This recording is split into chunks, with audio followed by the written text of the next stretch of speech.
chord, again, like this is a G chord. And if I went on this one, right, C chord here, G chord there.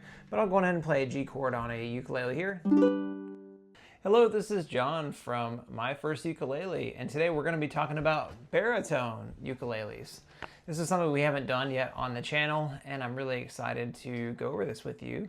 So baritone is pretty fun because it sounds just a little bit different than a normal ukulele. Now with your normal ukulele, this is a tenor, G, C, E, A. Right, it has that kind of tone to it. And then the baritone ukulele is like D, G, B, E. And I'm wondering if you have played an instrument like this before. And if you have, the most similar instrument to this would be a guitar. Except that this one only has 4 strings, whereas a guitar has 6 strings.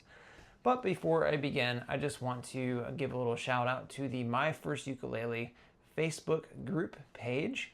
And if you're looking for a fun community to share your ukulele journey with, then you should definitely check out the My First Ukulele Facebook group.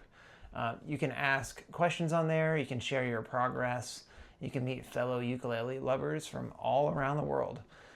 So go ahead and just check that out.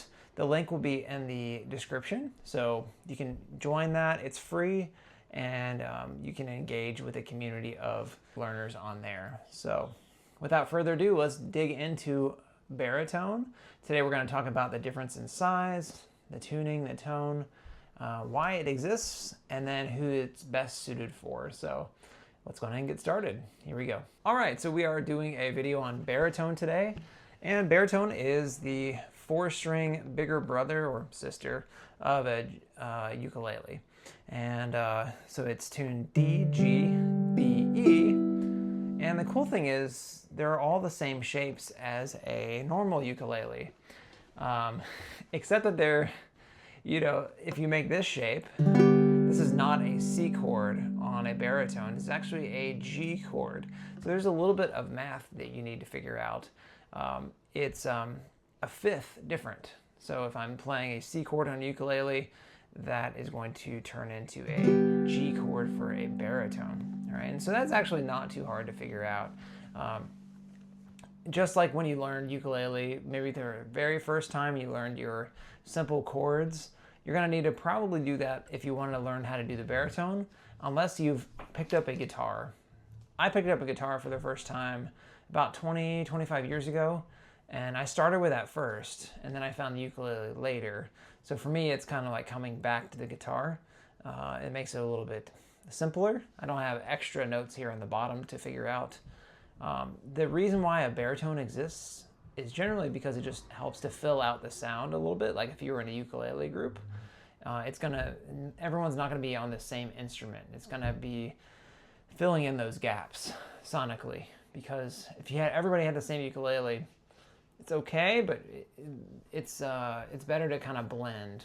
And a lot of old-timey music groups, they will have different instruments, each person, right? They'll have a banjo player, they'll have a mandolin player, they'll have a guitar player, all kinds of different instruments together, and usually not more than one, because all of those instruments really complement each other, and you have like a nice, well-rounded sound coming from everybody.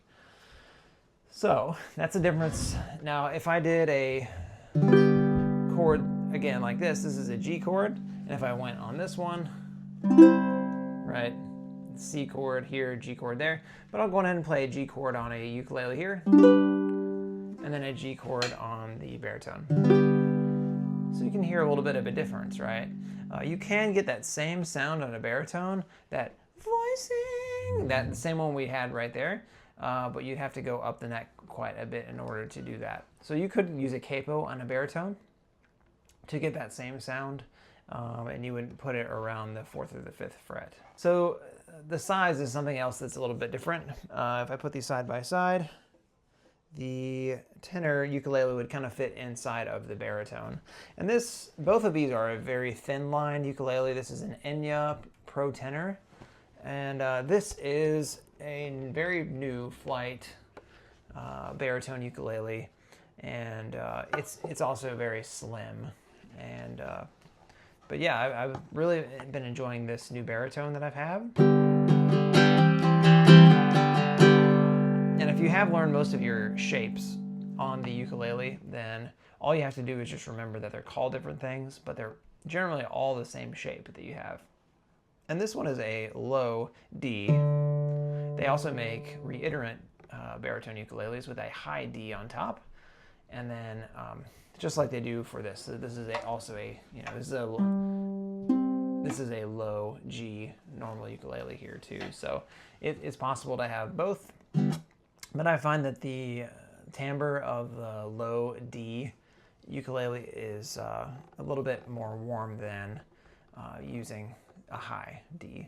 And then also on a baritone, it's not uncommon to have two wound strings, two metal strings, and then two like nylon-like strings, you know, the smooth ones up top. So I'll just tell you that the wound strings are going to be ringing a little bit longer than the non-wound one. So I'm going to strum real quick, and I want you to hear how long the metal strings go, but how short the other ones go. So here we go. Still going, the low ones.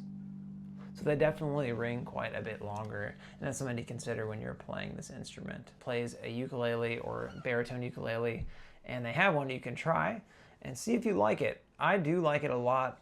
A benefit of having a baritone and a normal ukulele is that sometimes there are keys that are a little bit challenging to play, and trying to think on a normal ukulele, I would probably say like an E chord is a little bit of a challenge. An E chord on a normal ukulele would look a little bit like this or this. And an E chord on this instrument is very simple. It just looks like that, right? In a normal ukulele, this would be an A, but this one is E, right? So if you have a song that has a lot of E chords in it, and you don't really want to mess with trying to make this shape on your normal ukulele, a baritone can be very handy.